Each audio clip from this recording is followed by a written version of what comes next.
খন্নান, হাটতলা, মধ্য খন্নান, দক্ষিণ পাড়া, মানে পুরো সবাই এখানে শুধু খন্নানই আছে আজকে, শুধু খন্নান।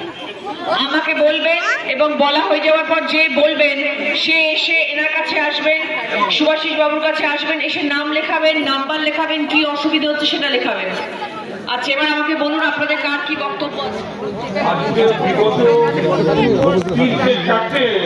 পঞ্চায়েত হয়ে গেছে, সমস্ত জায়গায় যেখানে একজন বাস করছে সেখানে পাকা রাস্তা হয়ে গেছে, কিন্তু আমাদের বাড়ির সামনে অনেকেই যায় সেটা পাকা রাস্তা ছেড়েও তুলে নিয়ে চলে ছেড়েও তুলে নিয়ে চলে যাওয়া আমরাও বললি তো কোনো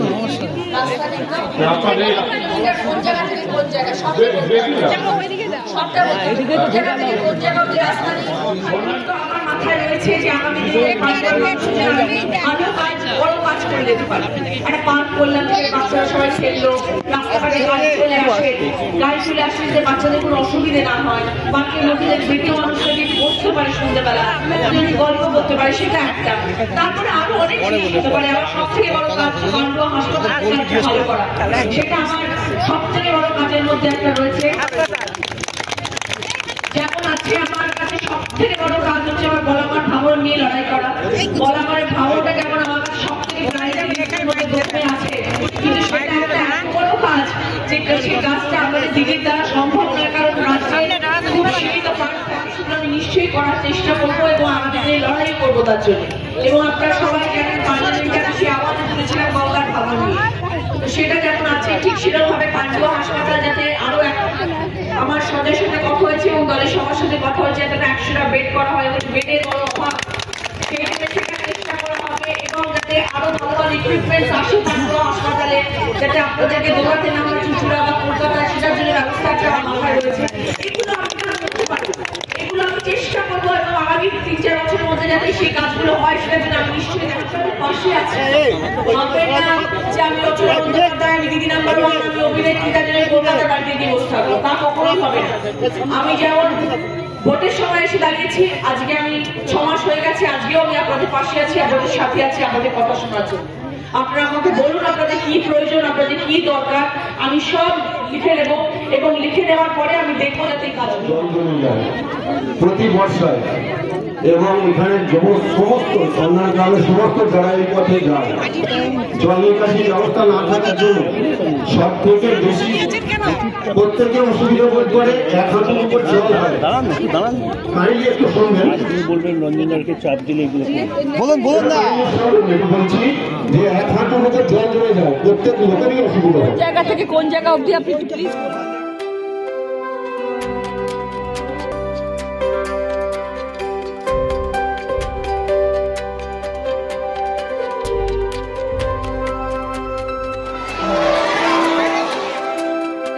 দায়িত্ব আছে, আমার একটা কর্তব্য আছে মানুষের পাশে থাকার।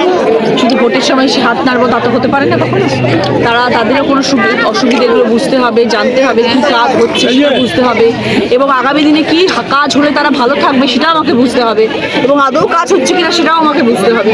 তো সেই সব কথা শোনার জন্য আজ সকলের কাছে এসেছিলাম এবং তাদের যা যা অভাব অভিযোগ আছে সেগুলো সব নথিভুক্ত করা হয়েছে এবং সেই নথিভুক্ত করে আমরা বলা হয়েছে যে সঞ্জয়বাবু আছেন, আমাদের দলের আরও সব কর্মাধ্যক্ষরা রয়েছেন, আমাদের বিধায়ক আছেন, অত্যন্ত ভালো মানুষ উনি, আমাদের রত্নাদি। আমি বলেছি সব লেটার নিয়ে রত্নাদির কাছে গিয়ে দেখা করতে, যাতে আগামী দিনে যে কমপ্লেন্টসগুলো ওরা করছেন যে বাড়িতে ঢুকতে পারছেন না, ড্রেনেজ সিস্টেম, রাস্তার বাচ্চারা স্কুল যেতে পারছে না, রাস্তার ধারে স্কুলের সামনে কোনো রাস্তা নেই, পুকুর পাড় তার পাশ দিয়ে যাচ্ছে, বাচ্চাদের জলে পড়ে যাওয়ার রিস্ক রয়েছে, এগুলো তো তারা সব আমাকে কমপ্লেন্টগুলো করলেন। আগামী দিনে যাতে সেই কাজগুলো হয় সেটা নিশ্চয়ই তাদের। হসপিটাল নিয়ে একটা প্রবলেম আছে পান্ডুয়া, এটা আপনি চিন্তা ভাবনা দেখুন। হ্যাঁ, পান্ডুয়া হসপিটাল নিয়ে বেড বাড়ানোর একটা সমস্যা বিশাল বড় হচ্ছে এবং তারা এত কম সেখানকার বেড যে রোগীদেরকে এখন চুচুড়া হাসপাতালে নিয়ে যেতে হচ্ছে, তারা তাদেরকে অল দ্য ওয়ে কলকাতায় নিয়ে যেতে হচ্ছে। তো রাস্তায় অনেক সময় অঘটন ঘটে যাচ্ছে। তো আমাকে অনুরোধ করেছেন এখানকার মানুষরা যাতে বেডটা বাড়ানো হয় এবং সেটা নিয়ে আমি চেষ্টা করবো আগামী দিনে যাতে পান্ডুয়া হাসপাতালে বেডটা বাড়ে। আরও কি পরবর্তীকালে একদম দুয়ারে দুয়ারেই ঘুরবেন? সেরকমভাবেই তো কাজ করার ইচ্ছা আছে। মানুষের সাথে না কথা বলে বুঝবো কি করে মানুষের কি প্রয়োজন। দেখুন, উনি ভোটের আগে যখন এলাকায় ঘুরেছে, যখন মানুষের কাছে গেছেন যে আপনারা আমাকে দুহাত ভরে আশীর্বাদ করুন। আমি জেতার পরে আপনাদের এলাকার অভিযোগগুলো আমি শুনবো, আপনাদের সঙ্গে দেখা করব, মানুষের সুবিধে অসুবিধে আপনাদের এখনও আছি, জেতার পরেও থাকবো, বা ভবিষ্যতে সবসময় আপনাদের সঙ্গে থাকবো। আমরা দেখেছি এর আগে অনেক এমপি দেখেছি, কিন্তু ওনার মতো এমপি প্রথম দেখলাম। ভারতবর্ষের একটা নামকরা অভিনেত্রী যে গ্রামে মানুষের সঙ্গে মিশে যাচ্ছে, এটাই হচ্ছে সব থেকে পাওনা আমাদের, মানুষের কথা শুনছে। ঠিক আর বেশি কি চাইবো। আজকে কোথায় কোথায় গেলেন? আজকে তিনি খন্নান, ইটেচনা খন্নান অঞ্চলে মানুষদের সঙ্গে বসলেন, অভিযোগ শুনলেন।